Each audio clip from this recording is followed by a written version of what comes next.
नमस्कार दोस्तों, global news trend पर आप लोगों का स्वागत है। दोस्तों, जैसा कि हम लोगों को न्यूज़ के माध्यम से पता चल रहा है कि कोविड केसेस बढ़ने के कारण चाइना में काफ़ी पैनिक स्थिति बनी है और ऐसे समय में भारत सरकार ने कोविड से रिलेटेड अपनी एडवाइजरी जारी कर दी है। तो हम इस लेक्चर के माध्यम से कोविड से रिलेटेड न्यूज़ पर चर्चा करने वाले हैं। दोस्तों, जैसा कि हम लोग देख रहे हैं कि चाइना कोविड से काफ़ी परेशान हो रहा है, तो ऐसी स्थिति में हम लोगों को भी सतर्क हो जाना चाहिए। और दोस्तों, एक बार फिर वह समय आ गया जब हम लोगों को अब मास्क पहनना स्टार्ट कर देना चाहिए। जब भी आप लोग कभी भी क्राउडेड एरिया में जाएं तो प्रॉपर मास्क लगा कर जाएं और इसके अलावा प्रिकॉशन डोजेस लेना भी चालू कर दें। दोस्तों, जो डाटा चाइना की तरफ से आ रहे हैं वो काफ़ी चिंताजनक हैं। हम चाह रहे हैं जो चाइना के लोग हैं वो चाइना तक ही सीमित रहें, चाइना तक ही कंटेंट रहें, वह दुनिया में ट्रेवल ना करें ताकि ये वेरिएंट दुनिया में भी ना फैले।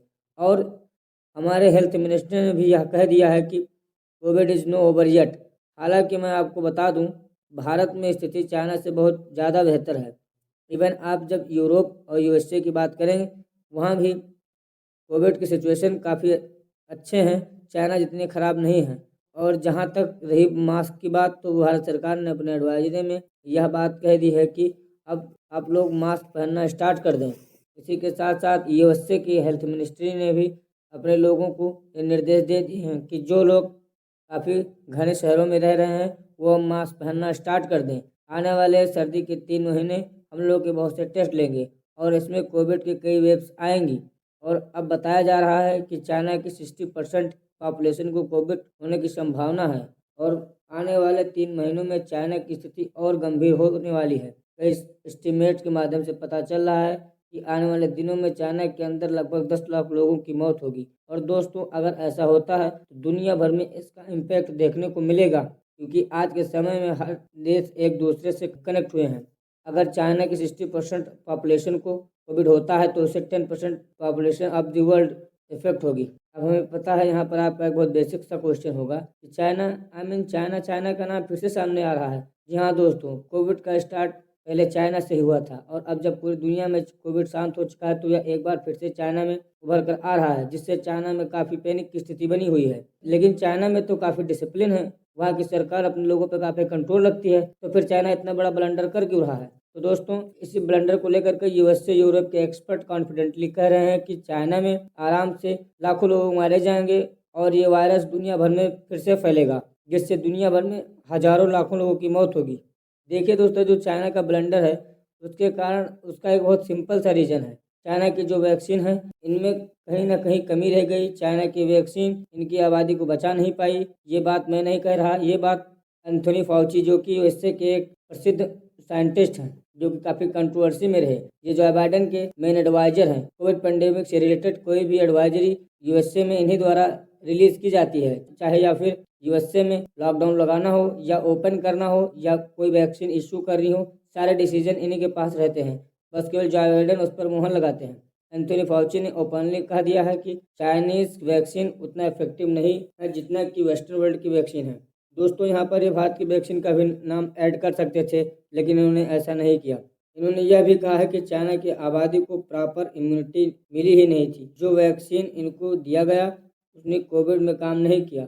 और जहाँ तक मेरा ओपिनियन है, सारी गलती चाइनीज़ गवर्नमेंट का है। शी जिनपिंग की वैक्सीन को चाइना के लोगों को बचा नहीं पाई। यहीं तक नहीं, इन्होंने अपनी वैक्सीन को अफ्रीकन और पाकिस्तान जैसी कंट्रियों को भी एक्सपोर्ट कर दिया था, लेकिन चाइनीज़ और अफ्रीकन कंट्रियों ने इन वैक्सीन को यूज़ नहीं किया और ये वैक्सीन वैसे की वैसे ही पड़ी रह गई। बाद में इन देशों ने WHO की वैक्सीन को यूज़ करी। यहाँ पर आपका क्वेश्चन होगा, चलो ठीक है, मान लिया चाइना की वैक्सीन काम नहीं कर रही थी तो वैक्सीन मंगवा लेते, इम्पोर्ट करवा लेते, जैसे वेस्टर्न कंट्रीज एक्सपोर्ट कर रही थी, भारत भी वैक्सीन को इम्पोर्ट कर रहा था। साथ ही साथ भारत ने तो कई देशों को वैक्सीन फ्री में एक्सपोर्ट की है। मगर यहाँ पर बात आती है शी जिनपिंग के ईगो की। शी जिनपिंग मानते हैं कि चाइना दुनिया की सुपर पावर कंट्री है जो किसी भी पेंडेमिक से निपटने के लिए सक्षम है। बेसिकली दुनिया को दिखाना चाहते हैं कि चाइना में खुद की वैक्सीन से किसी भी पेंडेमिक को कंट्रोल किया जा सकता है। मगर यहाँ तो गड़बड़ हो चुकी है, जो चाइना की वैक्सीन है वो प्रॉपरली वर्क नहीं कर रही है, लेकिन शी जिनपिंग इस बात को एक्सेप्ट करने के लिए तैयार ही नहीं है। यूएसए तथा वेस्टर्न वर्ल्ड के वैक्सीन को वो एक्सेप्ट नहीं कर रहे हैं। दोस्तों, इसके पीछे भी पॉलिटिकल रीजन है। ऐसी स्थिति में भी शी जिनपिंग पॉलिटिकल खेल खेल रहे हैं, जिससे कि चाइना की स्थिति दिन ब दिन बदतर होती जा रही है। ऐसी स्थिति को लेकर के चाइना ने भी पिछले दिनों में लॉकडाउन लगाया था, जिसके विरुद्ध में उनके लोगों ने गवर्नमेंट के खिलाफ प्रोटेस्ट करना शुरू कर दिया और उनका कहना था कि उनके लीडर, और चाइना की किस्मत खराब है दोस्तों कि उनके लीडर जो हैं उनकी सोच विजनरी नहीं है, वो खुद के पॉलिटिकल फायदे के लिए काम करते हैं। अब दोस्तों मैं इंडिया की बात बताऊंगा जो कि कोविड को लेकर काफ़ी कॉन्फिडेंट है और इंडियन गवर्नमेंट का मानना है जो वैक्सीन हमने अपने लोगों को प्रोवाइड की थी वो कोविड के खिलाफ काफ़ी इम्यूनिटी प्रोवाइड कर रही है और इंडिया की स्थिति चाइना से काफ़ी बेहतर है। हमारे हेल्थ मिनिस्टर ने भी कह दिया है कि हमारी 69% पॉपुलेशन ऑलरेडी वैक्सीनेटेड है। हालांकि मैं फिर भी आपको बता दूं दोस्तों, आप लोग प्रिकॉशनरी डोजेस लेना स्टार्ट कर दें जो कि काफ़ी इम्पोर्टेंट है। मैं यहाँ पर आप लोगों को कहूँगा कि ये सरकार की गाइडलाइंस आती हैं वैक्सीन से रिलेटेड या कोविड से रिलेटेड, तो आप लोग उसका फॉलो जरूर करें।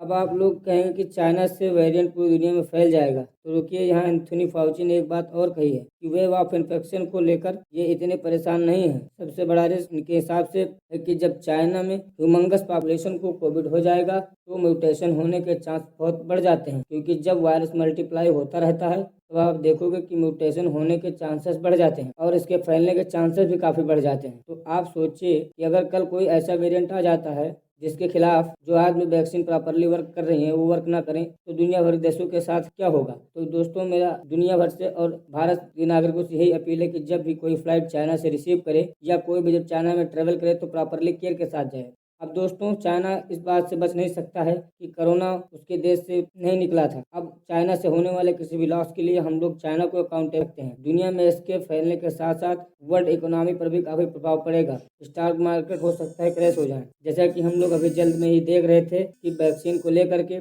स्टॉक मार्केट में काफ़ी उतार चढ़ाव देखने को मिला है। मैं आप सबसे यही कहूँगा कि कुछ भी हो जाए do not panic, proper Covid guidelines को फॉलो करना और कहीं भी जाइए तो प्रॉपरली मास्क सैनिटाइजर का उपयोग करते रहिए।